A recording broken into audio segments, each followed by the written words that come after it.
Hello everyone, मैं नीलम तिवारी आप सभी का मैग्नेट ब्रेन्स में बहुत बहुत स्वागत करती हूँ। मैग्नेट ब्रेन्स एक ऐसा चैनल है जहाँ पर आपको 4th क्लास से 12th क्लास तक का सारा स्टडी मटेरियल बिल्कुल फ्री अवेलेबल करवाया जाता है। तो जैसा कि देखो, हम अपने अशुद्धि संशोधन वाले जैसे वाक्य जो आते हैं और उसमें कुछ ना कुछ वो गलतियाँ दे देते हैं और उसको अंडरलाइन कर देते हैं। हर एक सेंटेंस में वाक्य में कुछ अशुद्धि होगी और उसको हमें ठीक करके शुद्ध वाक्य बनाना है और ये 5 मार्क्स के आते ही हैं आपके। ठीक है, तो इन्हें हमें छोटी छोटी सी चीज़ें हैं, ध्यान रखना है और मार्क्स हमें पूरे मिलेंगे। और देखिए, इतना सारा बहुत लेंथी तो लिखना नहीं है संस्कृत में। सबसे अच्छी बात क्या है कि छोटे छोटे से शब्द बदलने हैं और हमें मार्क्स पूरे मिल जाते हैं। तो उन चीज़ों को हम ध्यान में रखेंगे ना कि कहाँ कहाँ पे कैसे गलतियाँ होती हैं, अगर वो हमें पता चल जाएंगी तो हम उन्हें ठीक कर सकते हैं। जैसे देखो, अगर हम कहें कि राम विद्यालय जाता है तो ये बिल्कुल सही वाक्य हो गया। ठीक है, अब अगर हम कहें राम विद्यालय के लिए जाता है, तो अब अगर हमने विद्यालय में के लिए शब्द लगाया तो वो क्या सही अर्थ बता रहा है? हम क्या कह सकते हैं? राम विद्यालय को जाता है। कहाँ जाता है? विद्यालय को जाता है। लेकिन हम कहें राम विद्यालय के लिए जाता है, या कहें हम राम का विद्यालय जाता है, राम, तो फिर उससे क्या, राम में अगर का शब्द लगा दिया तो कोई अर्थ निकल रहा है क्या? क्या सही है क्या? बोले ये बिल्कुल सही नहीं है। अगर राम में हम कह दें राम का विद्यालय जाता है, राम विद्यालय का जाता है, तो का लगाने से क्या विद्यालय सही हुआ क्या? बोले नहीं हुआ, क्योंकि अगर राम विद्यालय जा रहा है तो राम उस कर्ता हो गया, जाना उसकी क्रिया हो गई, और जो हमारा विद्यालय है वो उसका कर्म है, और कर्म में को शब्द छुपा हुआ होता है कि कहाँ को जा रहा है? बोले विद्यालय को जा रहा है। अब एक और अगर वाक्य कहें कि बालक पुस्तक पढ़ता है, ये सही वाक्य है। अगर इसी को हम कहें राम पुस्तक के लिए पढ़ता है, तो पुस्तक के लिए पढ़ रहा है या पढ़ने के लिए पढ़ रहा है या ज्ञान के लिए पढ़ रहा है? अगर भाई ज्ञान के लिए कहते तो बात हमारी सही होती, लेकिन अगर कह दिया पुस्तक के लिए पढ़ता है तो क्या ये सही है क्या? बोले बिल्कुल नहीं है। तो यही तो अशुद्धियां हैं। तो ऐसे ही संस्कृत में भी विभक्ति संबंधी अशुद्धियां वो क्या कर देते हैं? वाक्यों में कर देते हैं। जैसे अब बोले उनको हम पहचाने कैसे? तो पहचानने का भाई सही तरीका ये है कि हमने क्यों इतनी विभक्तियां पढ़ाई, आपको क्यों इतने कारक समझाए, कि जैसे अगर हम प्रथमा से लेकर सप्तमी तक हम यहाँ पे सिर्फ हम नंबरिंग करे दे रहे हैं। आप समझ लीजिएगा, प्रथमा विभक्ति की बात हो रही है, ये द्वितीया की हो रही है, तृतीया की। अगर हम इसके एक वचन के रूपों को देख लें तो ये होता है रामः, ये होता है हमारा रामम, तृतीया विभक्ति में बनता है रामेण, यहाँ पे बनता है हमारा रामाय, वहीं पंचमी में बनता है हमारा रामात, फिर षष्ठी में बनता है हमारा रामस्य, और सप्तमी में बनता है रामे। ठीक है, ये हमारे क्या बनते हैं? हम अकारांत पुल्लिंग और नपुंसक लिंग की बात कर रहे हैं कि अगर इस तरह से हमारे रूप बन जाते हैं। ठीक है, सिर्फ प्रथमा और द्वितीया को छोड़ दो तो नपुंसक लिंग में प्रथमा और द्वितीया में बनता है फलम, फलम फले फलानी, फलम फले फलानी। बाकी आप नपुंसक लिंग और पुल्लिंग के देखो शब्द रूप याद करने का बहुत अच्छा तरीका है। बोले क्या? बोले नपुंसक लिंग अकारांत के आपको अगर करने हैं तो इनके अकारांत कर लो। तो बोले इनके अकारांत करने से इनका क्या मतलब? बोले ये मतलब है कि इसके सिर्फ ये प्रथमा और द्वितीया के अलग होते हैं, बाकी तृतीया से लेकर सप्तमी तक के ये कितने, ये 5 शब्द रूप बिल्कुल इसी के तरह के चलते हैं। जैसे फले ने चलेगा, फलाए चलेगा, फलात चलेगा, फलस से चलेगा, फले होगा। सारे अकारांत पुल्लिंग की तरह ही रूप चलेंगे। तो ये तो बहुत अच्छी बात है भाई, सिमिलर हो जाता है पूरा। और हमें प्रथमा और द्वितीया को याद करने का नपुंसक लिंग का कितना सिंपल है। बोले फलम फले फलानी, फलम फले फलानी, हो गया, याद हो गया अकारांत नपुंसक लिंग की। तो इसीलिए देखिए, जब भी हम आपको बताते तो कहते हैं ना अकारांत पुल्लिंग और नपुंसक लिंग की, क्योंकि तृतीया से सप्तमी तक फिर नपुंसक लिंग के भी बिल्कुल समान चलते हैं। सिर्फ प्रथमा और द्वितीया में क्या होता है? थोड़ा डिफरेंस होता है। बोले कितना डिफरेंस होता है? बोले सिर्फ 3 शब्दों का। बोले कौन से 3 शब्द? बोले फलम फले फलानी और फिर से फलम फले फलानी, बस हो गया। तो अब हम बात बताना ये चाह रहे थे आपको कि यहाँ पे प्रथमा विभक्ति में जब रामः बनाए, यानी इसमें विसर्ग लगाया है, तो इसमें अर्थ क्या निकल रहा है? कि राम ने। ठीक है, विसर्ग लगाने से पता चलता है कि इसका अर्थ जो निकलता है उसका अर्थ क्या है? राम ने, यानी ये कर्ता होगा, काम करने वाला होगा। काम करने वाला जहां भी होगा ध्यान करिएगा उसमें प्रथमा विभक्ति होगी। ठीक है, थोड़ी सी ये बेसिक चीजें हमें ध्यान अगर रही तो हम विभक्तियों को आराम से कर सकते हैं। बोले कैसे?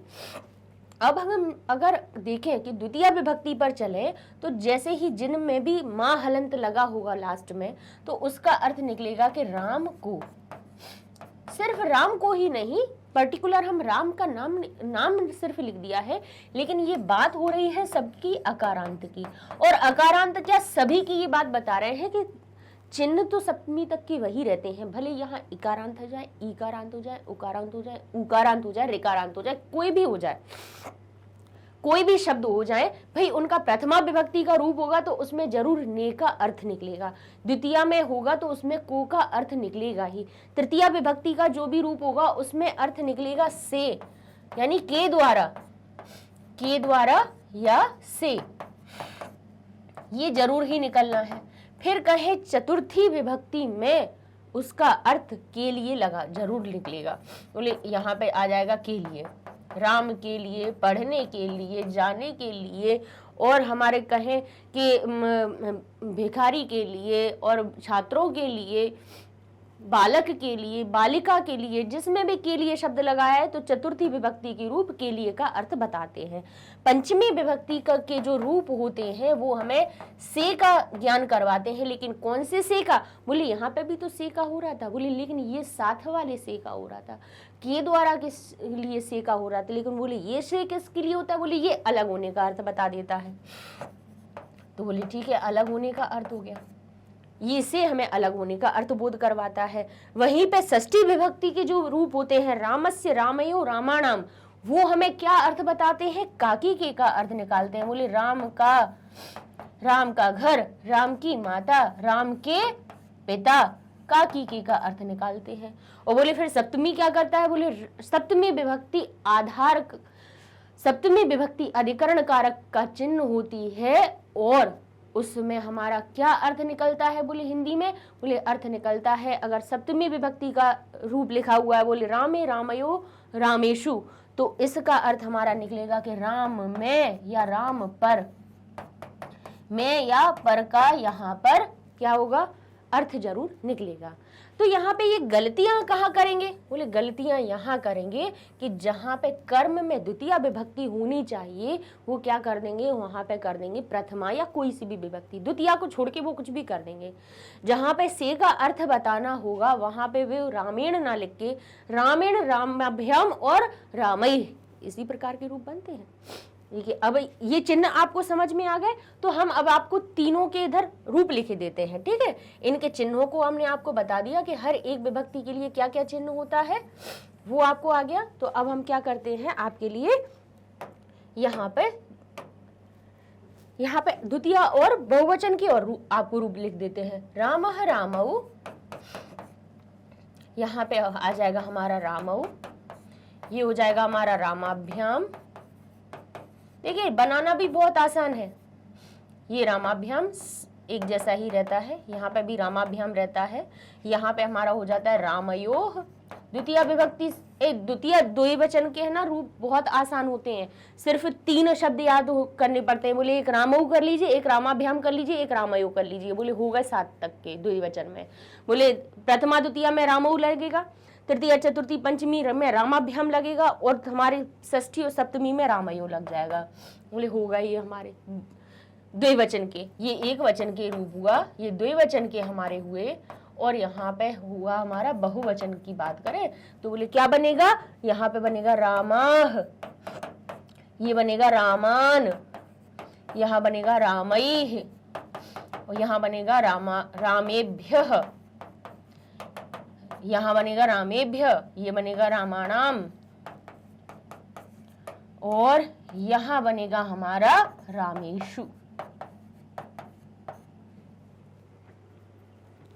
ठीक है, ये अब रूप बन गए। अब अपन इनको देखकर अपन अशुद्धि पहचानना शुरू करते हैं कि जहां पर हमारे पास अंडरलाइन है, जो अंडरलाइन है उसमें कहाँ गलती है उसको अब अपन ढूंढेंगे। ढूंढ कैसे सकते हो? जब आपको अर्थ बनाना आता होगा। ये हम बार बार आपसे कहते हैं कि जब अपन संस्कृत में, जैसे हिंदी की हम अशुद्धि क्यों तुरंत पहचान लेते हैं? क्योंकि हिंदी का अर्थ हमें समझ में आ रहा है। इंग्लिश की कैसे समझ लेते हैं? क्योंकि इंग्लिश का हम अर्थ समझते हुए आ रहे हैं। तो भाई हिंदी और इंग्लिश का कर लिए तो अब अपन संस्कृत का भी समझ सकते। बोले क्यों नहीं समझ सकते? बोले विभक्ति का हमें पता है कि रामेण शब्द से का अर्थ बताएगा। यहाँ पे हमें हर विभक्ति का पता है कि क्या क्या चिन्ह कौन कौन सा अर्थ बताते हैं। तो हम देखें यहाँ पे, अब पहले हम उदाहरण के लिए बताएं कि विभक्ति संबंधी अशुद्धियों से बचने के लिए क्या करना चाहिए हमें। कर्ता, कर्म, कर्ण, संप्रदान, आपादान, संबंध, इनके चिन्हों के अनुसार क्रम से ने, को, के द्वारा, के लिए, से, का, की, के, रारी, रे, मैं, पे, पर, हे, अरे का प्रयोग वाक्यों में निर्माण करना चाहिए। वही चीज अभी जो हमने बोली है वही सब यहाँ पे लिखा हुआ है। तो हम पहले क्या करेंगे, अपने वाक्यों को देखेंगे। तो उसमें लिखा है कि राम ने भोजन को खाया, या फिर अगर शुद्ध वाक्य ये भी लिखा हुआ है और हम ने और को भी नहीं लिखे तो हमने क्या बोलेंगे, राम ने भोजन खाया, ने भोजन खाया, या किया भी कह सकते हैं, राम ने भोजन किया, हम ऐसे ही कहते हैं। ठीक है, तो भोजन करने की क्रिया को खाद धातु से हम इंगित करेंगे, है ना। चलने की क्रिया को पैरों से चला, लेकिन चलने की क्रिया को चल धातु से इंगित करेंगे। खाने की धातु किया भले ही लिखा है, लेकिन ये है तो क्या, भोजन किया। भोजन किया, कुछ काम तो बना के करेंगे नहीं, उसको खाएंगे ही ना, तभी तो वो अंदर जाएगा। तो यहाँ पे भोजन करने की क्रिया को खाने की क्रिया से हम संबंधित करेंगे।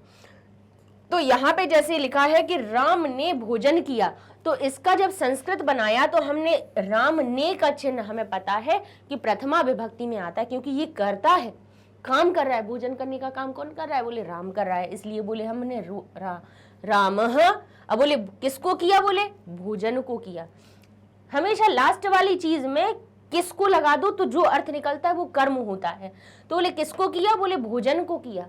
तो भोजन हमारा कर्म हो गया, तो बोले हमने रामम बनता है तो ऐसे ही कह दिया भोजनम, इसको कर्म बना दिया। प्रथमा में हमने राम बना दिया, द्वितीया में को लगाना था तो इसलिए हमने क्या लगाया उसमें, रामम की तरह भोजनम कर दिया। और बोले खाया, भूतकाल की बात है, तो भूतकाल की बात हमारा लंग लकार में ये रूप कौन सा है? लंग लकार का प्रथम पुरुष का एक वचन का रूप बना है अखादत। त ताम न सिखाया है तो त पहले ही में आता है, तो बोले ये अखादत हो गया। ठीक है, ये हमारा सही है कि जो करता है उसमें प्रथमा विभक्ति लगी है, कर्म में उसमें द्वितीय लगाई और उसके कर्ता के अनुसार हमने क्रिया लगा दी। बोले ठीक है। अब कहते हैं कि देव के लिए यह पुस्तक है, कि क्या, किसके लिए? देव के लिए यह पुस्तक है। तो देव के लिए तो हमने क्या किया, देवाय लिख दिया। देव के लिए का अर्थ निकल रहा है, बोले के लिए का चतुर्थी में निकलता है, तो जैसे रामायण निकला तो हमने कहा देवाय कर दिया। यह पुस्तक है तो यह को लगाया इदम, और बोले ये पुस्तक है तो पुस्तक है, तो पुस्तक को नहीं लगा है। यहाँ पे कोई चिन्ह दिख रहा है क्या? बोले नहीं दिख रहा है। बोले जब कोई ना दिखे तो उसको प्रथमा में बना दो। बोले नपुंसक लिंग का प्रथमा क्या बनता है? बोले फलम, फले और फलाने, बोले ये बनता है। तो बोले एक पुस्तक कह रहे हैं तो फलम की तरह पुस्तकम कर दो। बोले कर दिया, पुस्तकम अस्ति।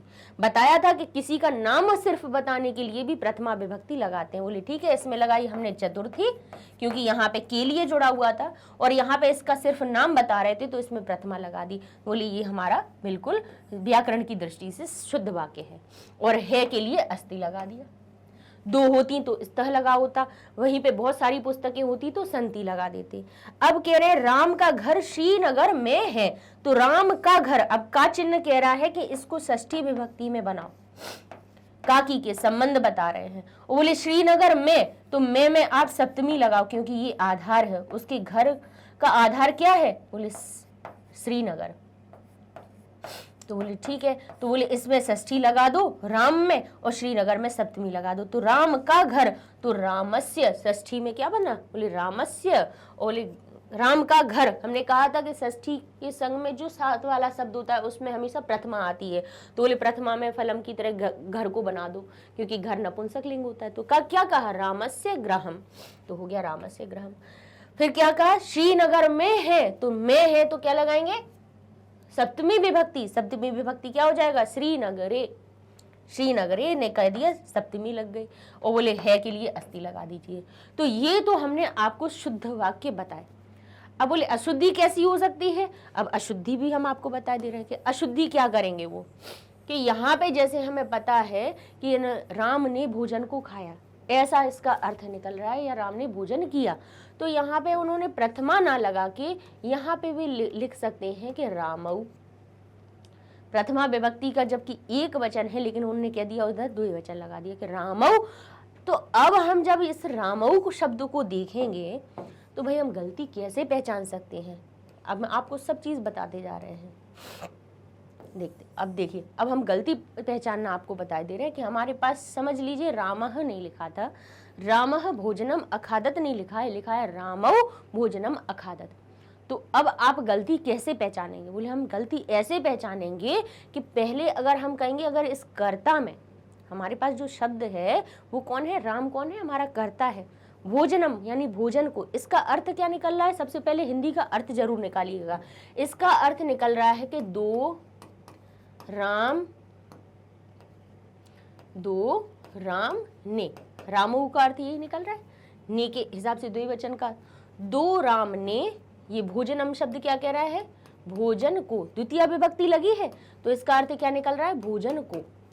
अब कहेंगे, अब क्रिया को देखिए तो क्रिया कहाँ की है, बोले अखादत क्रिया हमारी लंग लकार की है, क्योंकि आगे लगा है ये समझ में आ रहा है, और जो त शब्द लगा है वो हमें पता है कि प्रथम पुरुष एक वचन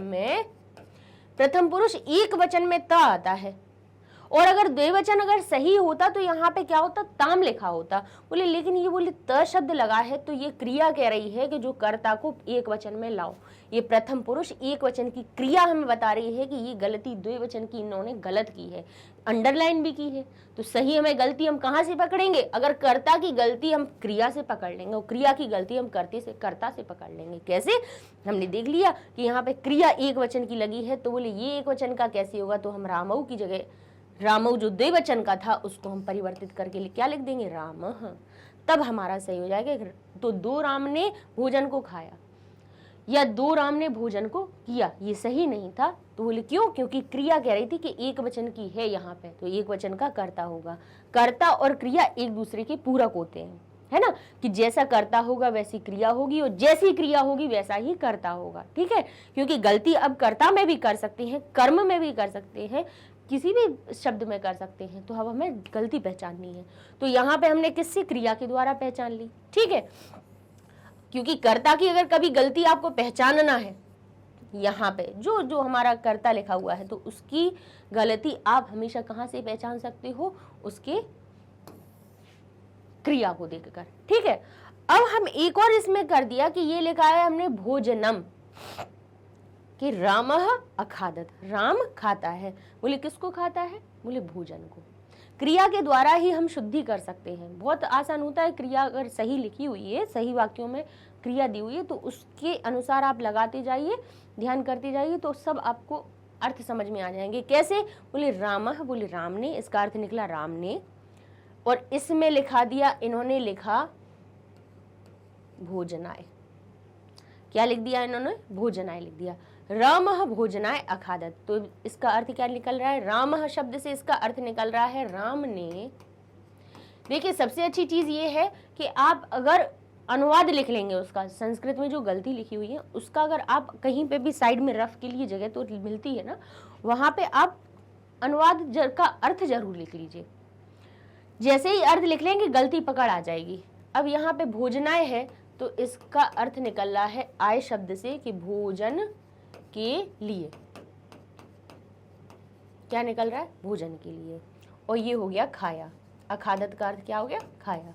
राम ने भोजन के लिए खाया, तो ये क्या सही है क्या, बोले भोजन के लिए खाना, बोले गलत है, क्योंकि वो खा किसको रहा है, किसको खा रहा है, बोले भोजन को खा रहा है। तो बोले के लिए नहीं आना चाहिए यहाँ पे, क्योंकि यहाँ जो खाने की धातु कह रही है कि राम ने भोजन खाया, तो खाया में के लिए इन्होंने गलत लगाया है, आना चाहिए क्या, कर्म बनता है, क्योंकि खाने के द्वारा वो किसको चाहता है, बोले कर्तु ईप से तमम कर्म, कर्ता का जो ईप से होता है वो कर्म होता है, ना कि संप्रदान होता है। सूत्र बताया था आपको, सूत्र क्यों बताए थे, इसीलिए बताए थे कि अब राम खाने की क्रिया के द्वारा किसको चाह रहा है, बोले भोजन को चाह रहा है, तो उसमें संप्रदान क्यों लगाया, क्योंकि वो संप्रदान थोड़ी ना होता है, कर्ता का जो ईप्सित होता है वो तो कर्म होता है, बोले कर्म होता है, तो ये आय क्यों लगा हुआ है, बोले इसको कीजिए भोजन को, राम ने भोजन को खाया तब सही होगा, तो बोले भोजन को दिखाने के लिए क्या करेंगे, बोले कर्म में लाओ इसको, कर्मणे द्वितीया, और कर्म क्या कहता है, कर्म में द्वितीया विभक्ति होती, तो बोले किसको खा रहे हैं, बोले भोजन को खा रहे हैं, तो रामम की तरह रूप बना दीजिए भोजनम, तो ये सही हो जाएगा। तो इस प्रकार की गलतियां इसमें होती हैं और हमें उन्हें पहचानना होता है। अब जैसे ये लिखा है देव के लिए यह पुस्तक है, अब उन्होंने लिखा देवाय इदम पुस्तकम अस्ति, ठीक है। अब यहाँ पे उन्होंने क्या लिख दिया कि ये देव शब्द में उन्होंने लिख दिया देवाय ना लिख के, गलती कैसे कर सकते हैं, वो लिख देंगे देवम, देवम इदम पुस्तकम अस्ति, ठीक है। अब हम इनका पहले अर्थ लिख लेते हैं। सिर्फ आप अगर ये विभक्ति संबंधी कभी भी कोई गलतियां हो उनको पहचानने के लिए पहले तो हमने क्या कहा था कि आप है शब्द देख लीजिएगा, ठीक है। यहाँ के पीछे की पहले जो क्रिया है, क्रिया या सहायक क्रिया है, इसको देख लीजिए, तो इसका अर्थ हम निकालें, पहले अर्थ लिखिए, क्या निकल रहा है, देवम, जिसका अर्थ क्या निकला, देव को। हमें अगर विभक्तियों के चिन्ह के अगर अर्थ पता है तो हम यहाँ पे अर्थ आराम से लिख सकते हैं। बोले पहले हम इनका क्या करते हैं, अर्थ लिख लेते हैं। कि लिखा देवम, देवम का अर्थ निकला देव को, इदम यानी यह, और पुस्तकम यानी पुस्तक, और कह रहे अस्ति यानी है, ठीक है। यहाँ पे ये प्रथम में लिखा हुआ है, अस्ति क्यों आया, बोले यहाँ पे देखिए एक वचन है पुस्तक, तो अस्ति आया। तो उन्होंने कहा कि अगर यहाँ पे देव को यह पुस्तक है, तो बोले ये किसके लिए, बोले पुस्तक है, बोले पुस्तक है देव को, तो देव के लिए होना चाहिए या को होना चाहिए, इसका अर्थ हमें स्वयं हमें ये देखना चाहिए भाई कि यह पुस्तक है, तो बोले किसको, बोले देव को, बोले ये सही है क्या, बोले नहीं, क्या होना चाहिए, बोले देव के लिए यह पुस्तक है। अगर हम किसी को बता रहे हैं कि यह पुस्तक राम के लिए है, यह पुस्तक बालिका के लिए है, तो हम क्या ये कहेंगे कि यह भोजन बालक के लिए है। माता अगर कहेगी कि ये लड्डू हमने गणेश के लिए बनाई, ये खाना हमने भगवान के लिए बनाया, तो भगवान के लिए कहेंगे या को कहेंगे, बोले को थोड़ी ना कहते हैं, के लिए लगाते हैं। तो इस देव को जो शब्द है इसमें से को हटाएंगे और इसमें के लिए लगाएंगे, क्या लिखेंगे, देव के लिए।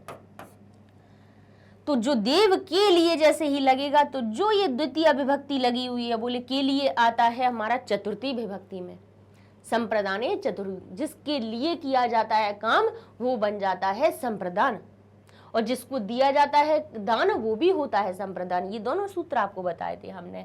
तो जिसके लिए, जहां पे के लिए शब्द देखे तो उसको क्या बनाना है हमें, संप्रदान, और संप्रदाने चतुर्थी। तो कहते हैं कि देव में जो माँ शब्द लगा हुआ है, बोले ये गलत है, देव को का अर्थ बता रहा है, बोले को नहीं आएगा, यहाँ पे के लिए आएगा। तो के लिए हमें क्या करेंगे, बोले चतुर्थी विभक्ति का रूप बनेगा देवाय, क्या बन जाएगा, देवाय, ठीक है। ऐसे ही जैसे ये रामस्य ग्रहम लिखा हुआ है, अब अगर यहाँ पे रामस्य ना लिखा होता, लिखा होता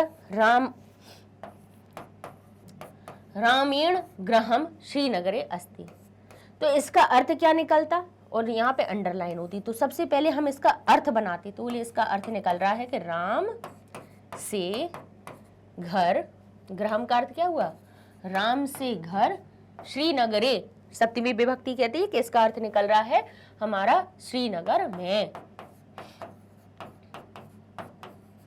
और अस्ति कह रहा है, ठीक है। अब गलती क्या कहाँ पे है, बोले इसी के अर्थ में है, क्योंकि अंडरलाइन करके भी उन्होंने बता दिया है कि इसी में गलती है।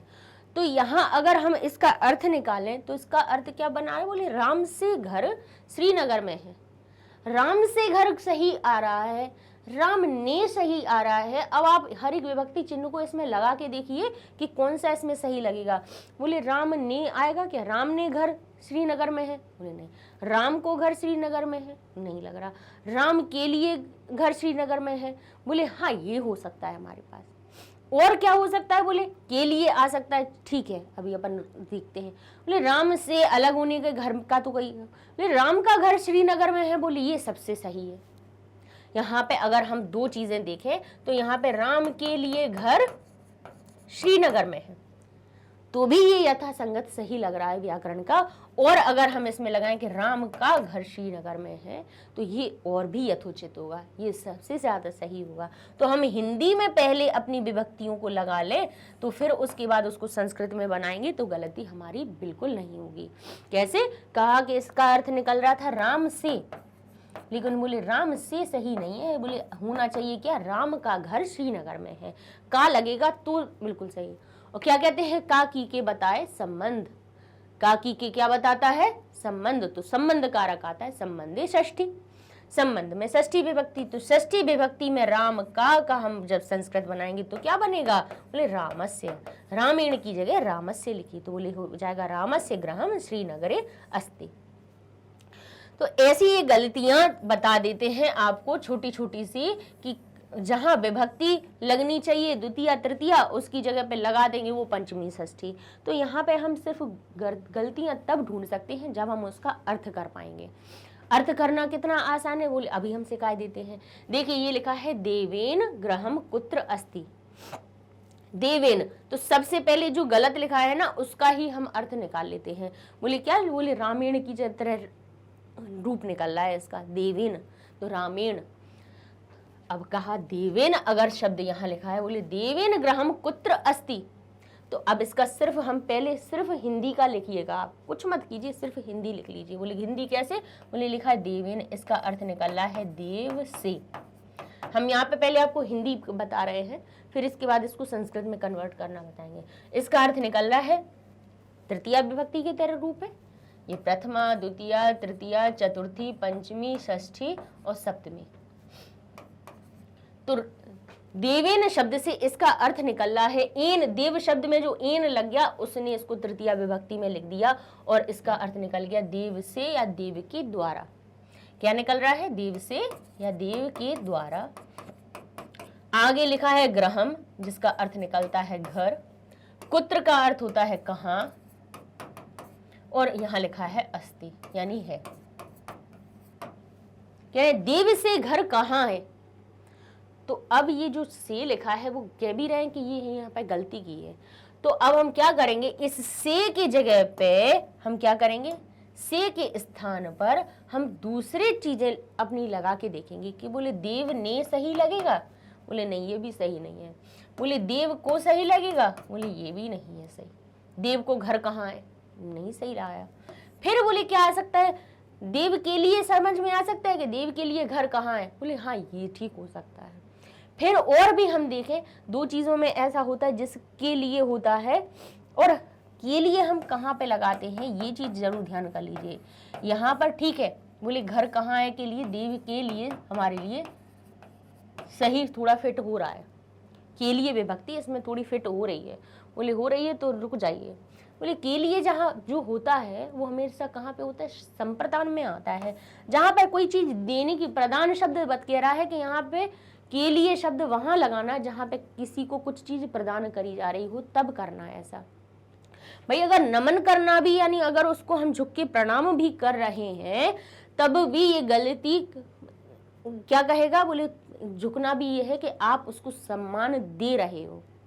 झुककर अगर प्रणाम करते हैं, कहते हैं कि नमः स्वस्ति स्वधा, यानी किसी का कल्याण हो, किसी को नमस्कार है, किसी को प्रणाम है। जब हम ये चीजें कहते हैं तब भी हम संप्रदान क्यों लगाते हैं, बोले इसलिए कि तब भी हम सम्मान दे रहे हैं। अब कहें हम शिक्षा दे रहे हैं, उसको पढ़ाते हैं, उसको शिक्षा का दान दे, भाई तो दे ही तो रहे हैं, अपना ज्ञान आपको दे रहे हैं।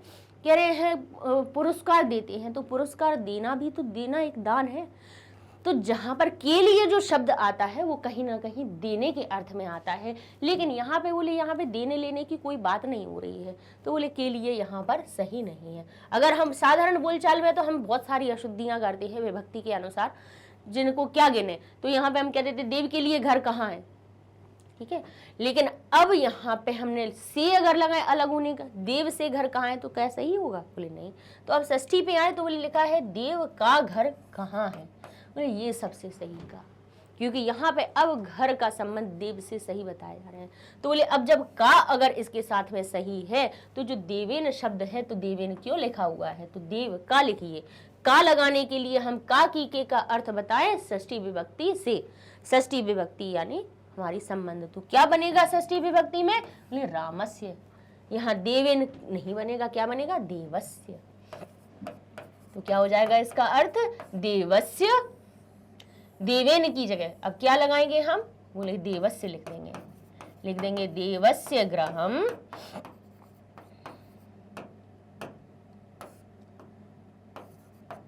कुत्र अस्ति। देव का घर कहाँ है, बोले ये सही है, तो कहाँ है तो कहेंगे अस्ति। ये हमारा सही वाक्य हो गया। बाकी सब चीजों को नहीं आप परिवर्तित करना, क्योंकि ग्रहम कुत्र अस्ति ये उन्होंने सही दे रखा है। बस हमें किस में परिवर्तन करना है, जो अशुद्धि दिया हुआ है उसको ठीक करना है। बोले ये कर दिया हमने ठीक, सही अर्थ आ गया कि देव का घर कहाँ है, क्योंकि यहाँ पे संबंध आ रहा है घर से, तो हम षष्ठी विभक्ति में उसका रूप बनाएंगे। अब कह रहे हैं रामम गृहम गच्छति। सबसे सही तरीका है देखिए अशुद्धि ढूंढने का कि हम उसको हिंदी में कन्वर्ट कर लें, उसका हम सही अर्थ जान लें। अर्थ जैसे ही हमें पता चलेगा गलती हम तुरंत पकड़ लेंगे। तो अब जैसे रामम शब्द लिखा है, तो बोलिए रामम शब्द किस में आता है, द्वितीय विभक्ति में, जिसका अर्थ निकलता है को। तो अगर अभी हम लिखें राम को, राम को गृहम गच्छति, राम को घर को जाता है, राम को घर को जाता है, तो बोले ये सही दिख रहा है क्या, बोले घर को जा रहा है। बोले कौन जा रहा है, बोले राम जा रहा है। तो राम यहाँ पे कर्ता हो गया, और कर्ता में हमेशा क्या आती है, हमारी प्रथमा विभक्ति आती है। और बोले ये कह रहे हैं इसमें रामम लिख के बैठे हुए हैं, क्या कह रहे हैं, घर को जाता है। बोले कौन जा रहा है, बोले राम जा रहा है। तो जब यहाँ पे राम शब्द आ रहा है, यानी कर जाने की क्रिया राम कर रहा है, तो यहाँ पे को शब्द क्या सही है, बोले नहीं। बोले कौन जा रहा है, बोले हमारा राम जा रहा है। तो राम जो कोल यानी द्वितीय विभक्ति के अनुसार, यानी इसको कर्म बना दिया, जबकि है ये कर्ता। अगर देखिए जहां पे हमारे पास कर्म को चिन्ह वाला हमारे पास कर्म हो, यहाँ पर हमारे पास क्रिया हो, कर्म भी है क्रिया भी है, तो फिर हमारे पास क्या होना चाहिए, बोले कर्ता होना चाहिए।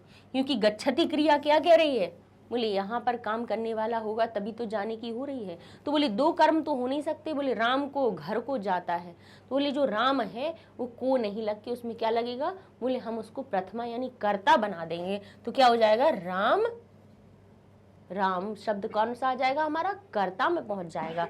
क्योंकि दो कर्म तो नहीं होंगे ना, बोले कि राम को भी हो जाए और कर्म घर को भी हो जाए। तो बोले क्या करना है, बोले ये करना है कि जो राम शब्द है उसको कर्म ना बना के उसको बनाइए कर्ता, तब सही होगा कि कर्ता के द्वारा क्रिया हो रही है और कहाँ को जा रहा है, बोले घर को जा रहा है।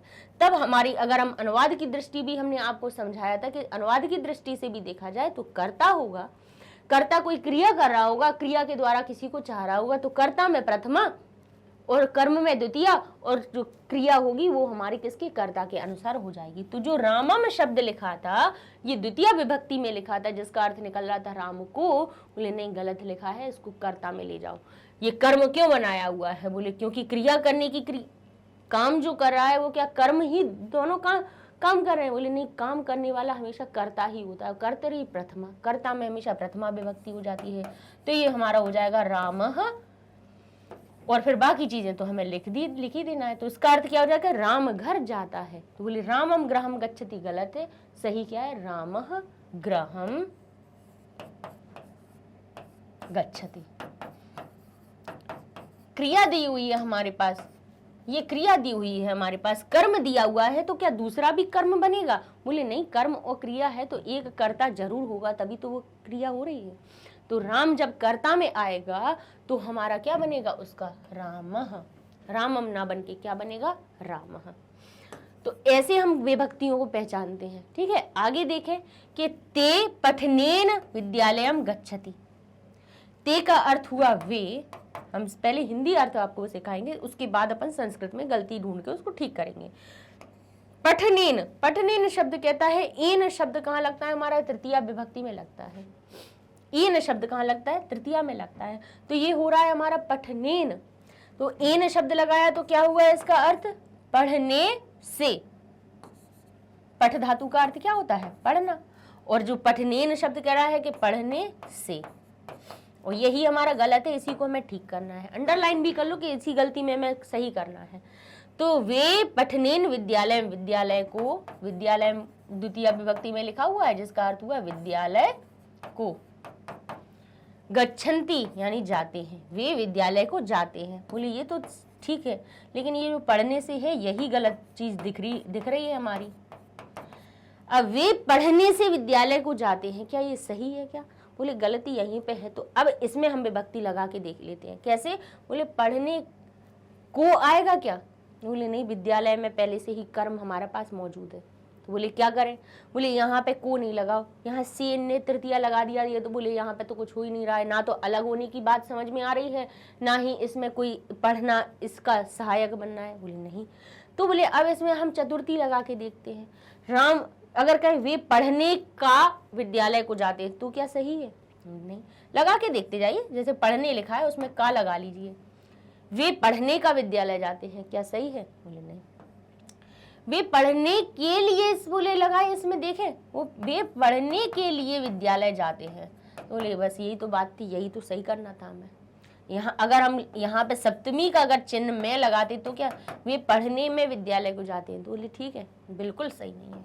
बोले तो क्या ये इनका प्रयोजन बन गया है? तो बोले क्या? बोले के लिए लगा के देखते हैं, हमारे अर्थ में इसका के लिए से सही अर्थ आ रहा है। बोले हाँ, वे पढ़ने के लिए विद्यालय को जाते हैं। बोले यही सबसे सही है। तो जब जैसे सही है तो यहाँ पे जाना उनका प्रयोजन हो गया ना। बताया था कि प्रयोजन भी हमारा संबोधन में आता है, जहाँ प्रयोजन हो रहा हो, जिसके लिए प्रयोजन हो रहा हो, उसमें भी हमारा संप्रदान होता है। सूत्र इसलिए ही सारे हमने बता रहे थे, जब आपको वो पढ़ा रहे थे विभक्तियां, उनमें सबके सूत्र इसीलिए 4-4, 6-6 सूत्र जो भी थे वो सब आपको बताए थे यहीं पे, क्योंकि उनके हमें ज्ञान है तब हमें पता चलता है कि भाई यहाँ पे प्रयोजन जो होता है उसमें भी हमारा क्या आता है, चतुर्थी आ जाती है। जहाँ दान देने की क्रिया होती है वहाँ पे भी चतुर्थी होती है, जहाँ नमः स्वस्ति स्वधा हो रहा होता है वहाँ पे भी चतुर्थी हो रही होती है। तो ये चीज आपको बतानी थी। अब जैसे यहाँ पे अब लगाया हमने, कह दिया इसको पढ़ने से की जगह लिख दिया पढ़ने के लिए। तो जो पठनेन तृतीया है उसको हटाएंगे और के लिए हम कौन सा चिन्ह लगाते हैं? बोले चतुर्थी विभक्ति का लगाएंगे। तो क्या हो जाएगा? पठ क्रिया में क्या लग जाएगा?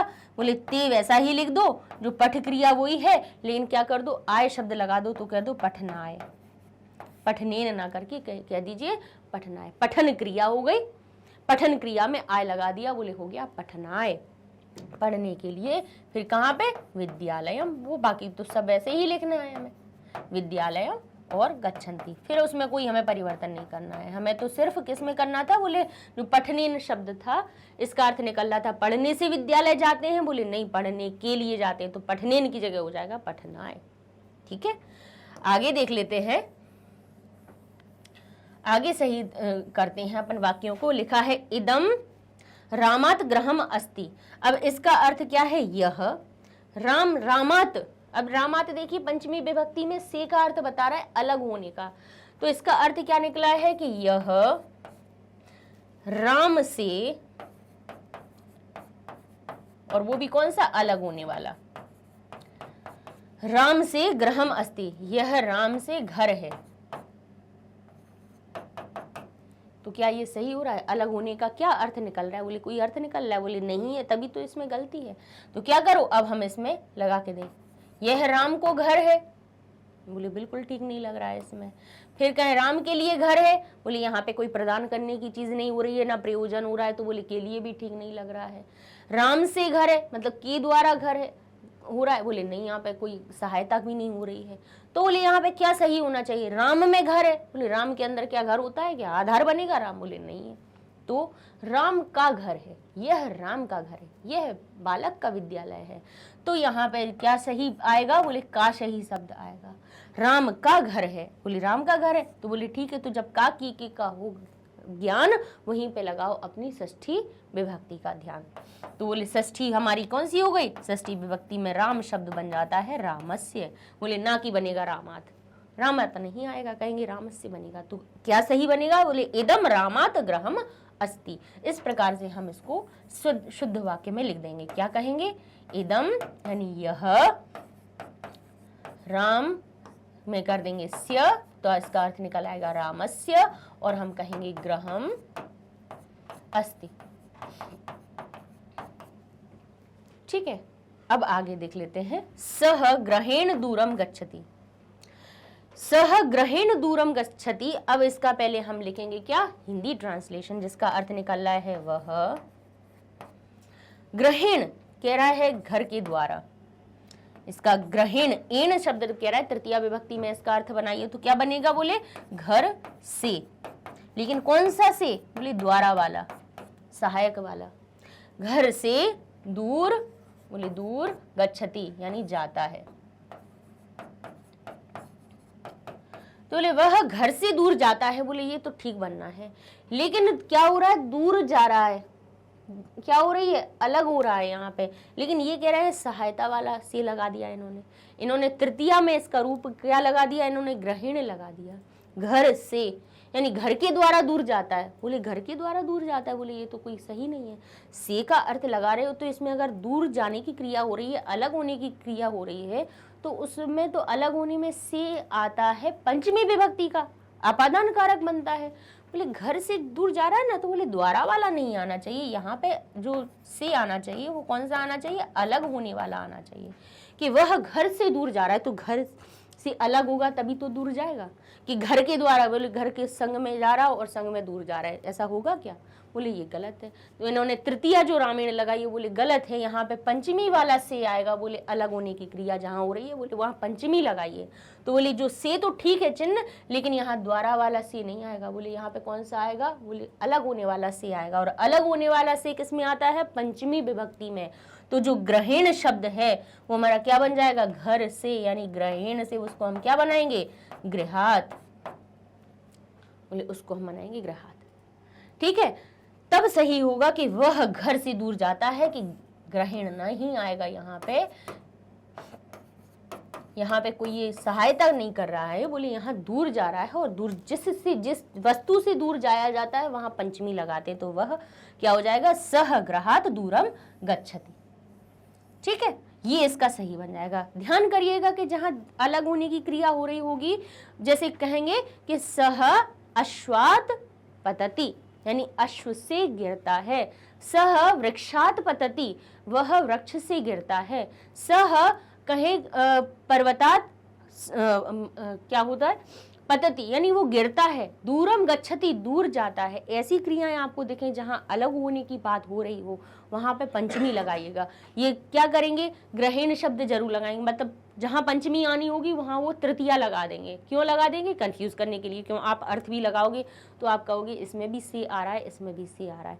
तब हमें दोनों से में अंतर आना चाहिए कि तृतीया का जो से होता है वो सहायक वाला से होता है, और जो पंचमी का से होता है वो अलग होने के लिए अर्थ होता है। जैसे कहा हम कलम से पुस्तक में लिखते हैं, तो यहाँ तो जो से आया वो सहायता करने वाला हुआ। और हमने कहा कि बालक अश्व से गिरता है, बालक घोड़े से गिरता है, तो वहां पे घोड़े से वो अलग हो रहा है। तो एक से हो गया अलग होने वाला, और एक से हो गया सहायता करने वाला। तो जहां दूर जाने की बात हो रही है तो वो का क्या हो जाएगी, अलग होने वाला लिख देंगे। तो ग्रहेण ना लिख के हम लिखेंगे उसको गृहात। अब आगे कहते हैं कि अहम रामे पश्यामी, मैं, अब देखिए, अब इसका सबसे अच्छा तरीका है पहले हम उसको हिंदी में कन्वर्ट करें, हिंदी में उसको परिवर्तित करके फिर इसको हम संस्कृत में लिखें, फिर उसमें अशुद्धि हम आराम से ढूंढ सकते हैं। बोले कैसे, अहम का अर्थ होता है मैं, बोले गलती किस में है, रामे में। ठीक है, अहम का अर्थ मैं लगाया। रामे का शब्द किस में आता है, बोले सप्तमी विभक्ति में आता है, जिसका अर्थ निकलता है या तो मैं लगा दीजिए राम में, या पर लगा दीजिए, राम में या पर। बोले गलती भी इसी में ही है, इसीलिए अंडरलाइन की हुई है, इसी को हमें ठीक करना है। पश्यामी यानी देखता हूं।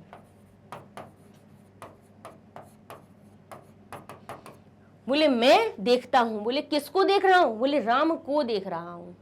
तो बोले मैं क्यों लगाया है इसमें, इसमें क्या हो रहा है, मैं राम में देखता हूं। बोले राम में से ही, राम पर देखता हूं, क्या आधार बन रहा है क्या, बोले नहीं।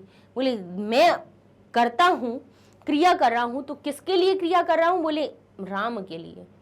किसको देख रहा हूं, बोले राम को देख रहा हूं। तो जिसमें को लगा दीजिए, बोले वो हमारा कर्म होता है। बोले इसमें मैं क्यों लगाया है, बोले मैं नहीं आएगा, इसका अर्थ निकलेगा मैं राम को देखता हूं। मैं राम के लिए देखता हूं नहीं आएगा, क्यों, बोले क्यों, यहाँ पे कोई प्रदान करने की बात हो रही है, बोले नहीं हो रही। कोई प्रयोजन हो रहा है, नहीं हो रहा है। मैं राम के द्वारा देखता हूं, तो भाई मैं अपनी आंखों से देख रहा हूं तो राम के द्वारा कैसे देखोगे आप, सहायक कैसे हो जाएगा? बोले नहीं हो रहा है। तो नहीं हो रहा है तो बोले कुछ नहीं करो कि मैं राम को देखता हूं, सबसे सही है, क्योंकि करता है, क्रिया है, तो उसमें कर्म आ गया। ये राम कौन होगा? कर्म, और कर्मणे द्वितीया, तो जो राम शब्द होगा वो द्वितीय विभक्ति में क्या हो जाएगा? बोले अहम रामम पश्यामि, मैं राम को देखता हूं। तो जो रामे शब्द था वो क्या बन जाएगा? अहम रामम। ऐसे भी माँ लिख दीजिए और माँ हलंत लगा देंगे तो भी सही है, दोनों चीजें हम आपको बता देते हैं। और पश्यामि, अब ये बोले अब सही लगा। ऐसे ही कहा मृदुला लेखान लिखती, मृदुलाम, मृदुला एक किसी लड़की का नाम है और उसमें इन्होंने लगा दिया मृदुलाम। ठीक है, अब इसका अर्थ क्या निकला? मृदुला को, गलत है जबकि इसी को हमें ठीक करना है। गलती वो कह ही देते हैं कि ये हमने जो को लगाया वो गलत लगाया, उसमें सही चिन्ह लगाओ। कह रहे हैं लेखान, लेखान शब्द बनता है द्वितीय का हमारा बहुवचन, यानी लेखों को। मृदुला को, लेखों को क्या करती है? लिखती, लिखती है। लिखती कह रहा है लिखती है। तो अब जो लिख रही है तो दोनों तो कर्म नहीं होंगे ना, कि मृदुला को, लेखों को लिखती है। तो बोले जो मृदुला है, बोले उसको कर्म नहीं बनाना है, क्योंकि वो कह रहे हैं कि कर्म तो है ही नहीं है, उसको कर्म नहीं करना है। तो बोले कौन हो सकता है? बोले लेखों को जो लिख रही है वो कौन है? मृदुला। तो मृदुला काम करने वाली है, तो वो कौन होगी? हमारी कर्ता होगी। कौन बनेगी? बोले कर्ता बनाएंगे इसको। इसको कर्म क्यों बनाया? तो इसका हम जो कर्ता बनाएंगे तो इसका आकारांत स्त्रीलिंग क्या बनता है? बोले जस का तस नाम आ जाता है। जैसे बालिका है तो बालिका लिखेंगे प्रथमा विभक्ति एक वचन में, द्विवचन का है तो द्विवचन लिखेंगे। बोले यहाँ लिखा है मृदुलाम, तो बोले गलत है, ये द्वितीया नहीं आएगी। क्या बनेगी? कर्ता हमेशा किस में आता है? प्रथमा विभक्ति में आता है। तो क्या बन जाएगा? मृदुला, मृदुला लेखान लिखती। तब सही होगा कि यहाँ पे एक कर्ता होगा, एक क्रिया होगी और दूसरा उसका कर्म होगा। कर्म उन्होंने सही विभक्ति लगाई है और उन्होंने गलती कही ही नहीं है कि यहाँ पे कोई गलती है, तो हमें उसको कोई परिवर्तन नहीं करना है। क्या हो जाएगा सही? कर्ता को सही करना है, तो कर्ता को क्रिया से ठीक कर दिया, क्योंकि यहाँ पे लिखती शब्द कह रहा है कि एक वचन लगाना। वचन भी हम इसी के अनुसार लगाएंगे, क्योंकि ये लिखती लिखा हुआ है, कह रहे हैं एक वचन की बात करनी है। मृदुला के तीन भी कर्ता, भाई एक भी हो सकता था, दो भी हो सकते थे, बहुत भी हो सकते थे। बोले लेकिन एक ही क्यों बनाया मैम? बोले इसलिए बनाया क्योंकि ती शब्द कह रहा है कि ये एक वचन की का ही कर्ता आएगा, क्रिया एक वचन की लगी हुई है, तो एक वचन का कर्ता हो गया मृदुला। आगे देखें, आगे के अपने उनको देखें तो कैसे करेंगे। देखिए अभी और दो चार और बताएंगे जो जिस तरह के आ सकते हैं, और वो बहुत मतलब ऐसे होते हैं कि वो कंफ्यूज करने के लिए देते ही हैं ऐसे। अब जैसे हो गया देवेन भिक्षाम याचते। देवेन, देवेन का अर्थ क्या हुआ? बोले एन शब्द कहाँ लगता है? बोले से में, वो भी कौन सा? तृतीया विभक्ति से वाला। तो इसका अर्थ निकला हमारा देव के से या के द्वारा। और क्या लिखा है? भिक्षाम, यानी भिक्षा को, भिक्षा को, और याचते यानी मांगता है, याचते। उसका अर्थ क्या होता है? भिक्षा मांगना। याचते यानी मांगता है, भिक्षा को मांगता है। आत्मनेपद की क्रिया आ गई। ठीक है, देव से भिक्षा को मांगता है। बोले भिक्षा इसका कर्म हो गया, को लगा हुआ है, ये इसकी क्रिया हो गई है, तो बोले ये हमारा करण कैसे होगा? बोले कैसे? देव क्या सहायता कर रहा है क्या? देव से भिक्षा को मांगता है, बोले देव के लिए भिक्षा मांगता है। बोले नहीं, यहाँ देने की कोई क्रिया नहीं हो रही है, तो बोले के लिए भी नहीं आएगा। देव का भिक्षा मांगता है, बोले षष्ठी संबंध बता रहे हैं। बोले नहीं, बोले क्या हो रहा है? देव भिक्षा मांगता है। कौन मांगता है? बोले मांगने की क्रिया कौन कर रहा है? बोले देव कर रहा है, तो उसको देव से क्यों लगाया हुआ है? बोले सब हटा दो, सिर्फ लिखो देव भिक्षा को मांगता है। जब कर्ता होगा तभी तो क्रिया हो रही होगी, तभी तो उसका कर्म होगा, है ना। तो ये जो देव शब्द हमारा क्या लिखा था, देवेन लिखा था, तृतीया में लिखा था। बोले नहीं, करते रही प्रथमा लगाओ, तृतीया नहीं लगाओ। तो कर्ता में क्या लगाएंगे, बोले हम प्रथमा विभक्ति लगाएंगे। और देव एक है, बोले कैसे पता, बोले ये ते शब्द कह रहा है आत्मनेपद में, ते आते अंते बताया था कल, तो उसमें ते शब्द जो होता है वो एक वचन के लिए प्रयोग होता है। तो देव शब्द का प्रथमा विभक्ति एक वचन का रूप बनाएंगे, क्योंकि प्रथमा बोले क्यों लगाए, बोले हमें कर्ता, देव हमारा कर्ता है और कर्ता में हमेशा प्रथमा विभक्ति लगाइए। तो देवेन ना लिख के लिखिए देवः भिक्षाम याचते। ठीक है। अब उन्होंने कहा ते तडागाय स्नानम कुर्वन्ति। सिर्फ हिंदी का पहले लिखिए। ते का अर्थ निकला वे, तडाग का अर्थ निकलता है हमारा तालाब, और आय शब्द बताता है वे तालाब के लिए, वे तालाब के लिए स्नान को करते हैं या स्नान करते हैं। स्नान कुर्वन्ति यानी करते हैं। गलती यहीं पर है क्योंकि उन्होंने पहले से ही अंडरलाइन करी है। वे तालाब के लिए स्नान करते हैं, ये क्या सही है? वे तालाब में स्नान करते हैं, बोले नहीं। वे तालाब को स्नान करते हैं, नहीं। बोले तालाब से स्नान करते हैं, नहीं। बोले वे तालाब में स्नान करते हैं, बोले ये सही है इसमें विभक्ति, क्योंकि स्नान करने वे कौन हो गए, कर्ता हो गए। स्नान करना उनका कर्म हो गया, करना उसकी क्रिया हो गई। तो बोले लेकिन कहाँ कर रहे हैं, बोले तालाब में कर रहे हैं। तो तालाब में के लिए नहीं आएगा, क्या आएगा, बोले तालाब में आएगा। मैं इसमें, क्योंकि उनके स्नान करने का आधार है तालाब। तो आधारो अधिकरणम, आधार में अधिकरण होता है और अधिकरण सप्तमी, अधिकरण में सप्तमी विभक्ति लगाओ तो क्या हो जाएगा, ते हम वैसे ही लिख देंगे, स्नानम वैसे ही लिख देंगे, कुर्वन्ति में हम कुछ करेंगे नहीं क्योंकि ये सब चीजें सही है, इसलिए इनमें कुछ नहीं कर रहे हैं। जो तडाग शब्द था, तडागाय ना करके उसको लिखेंगे तडागे। क्या हो जाएगा, तडागे। ते तडागे स्नानम कुर्वन्ति, वे तड़ाग में स्नान करते हैं, वे तालाब में स्नान करते हैं। अब ऐसे ही और आया वाक्य कह रहे हैं जलाय मूलम बद्धला संति, यानी जल का मूल बादल है। मूल क्या है, बादल है। मूल यानी होता है जड़ यानी आधार, जल के लिए आधार। अब वो क्या कह रहे हैं कि जलाए, इसका अर्थ पहले निकालिए तो इसका क्या हुआ, जल के लिए मूल बादल हैं। जल के लिए मूल बादल हैं, तो बोले के लिए तो गलत ही लगा हुआ है, क्योंकि यही कह रहे हैं, हम नहीं कह रहे, ये वो प्रश्न पूछने वाला ही कह रहा है कि ये गलत है, इसको ठीक करो। तो जलने आएगा सही, इसमें आप के लिए की जगह आप विभक्तियों के चिन्ह लगाइए कि जल को मूल बादल है, नहीं सही लग रहा।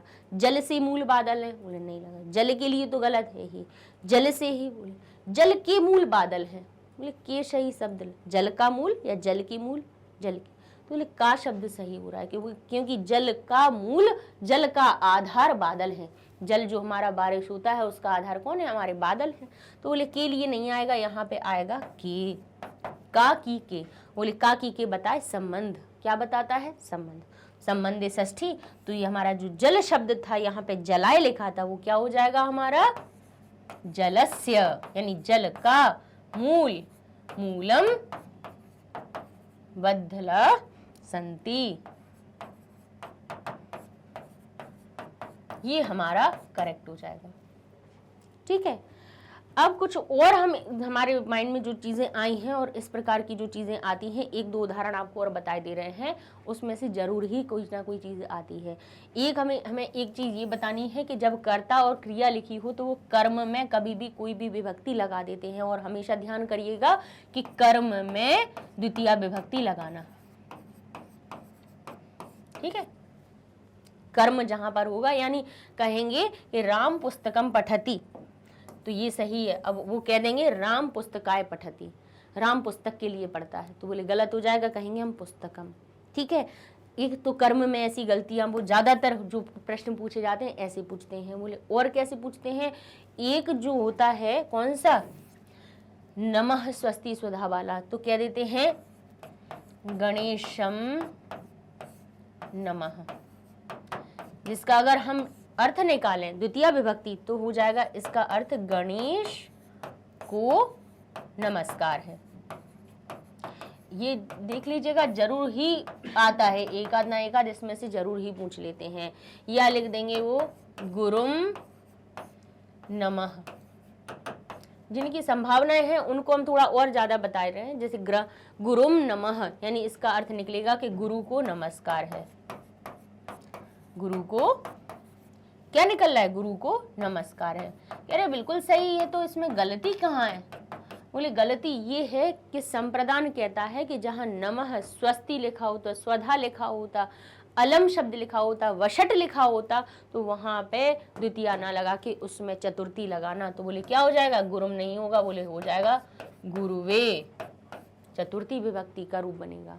बोले गणेशम नहीं होगा, बोले क्या हो जाएगा? चतुर्थी में बनेगा गणेशाय। गणेशाय नमः, गुरुवे नमः, शिवाय नमः, नमः शिवाय, नमः शिवम लिख सकते हैं, वो नमः शिवम लिख देंगे और शिवम पे कर देंगे अंडरलाइन, वो लिख सही करो उसको। तो क्या करेंगे आप? नमः शिवाय, गणेशाय नमः, शिवाय नमः। ठीक है, तो जहाँ पे नमः लिखा हो, स्वस्ति लिखा हो, स्वधा लिखा हो, तो वहाँ ध्यान कर कीजिएगा कि वहाँ आप उसके योग में चतुर्थी विभक्ति का प्रयोग कीजिएगा। ठीक है, ये जरूर एक आध ना एक आध तो जरूर ही अशुद्धि में विभक्ति वाला जब वो पूछते हैं तो एक आध ये वाला तो लिख ही देते हैं, बिल्कुल। ठीक है, तो इस प्रकार से आप विभक्तियों के अर्थों को ठीक कर सकते हैं। चलो तो फिर नेक्स्ट वीडियो में हम और दो तीन और छोटी छोटी सी जो गलतियां हैं उनको समझा के आपको ये अशुद्धि संशोधन का अपना पूरा पार्ट कंप्लीट हो जाएगा। तो नेक्स्ट वीडियो में मिलते हैं, तब तक के लिए धन्यवाद।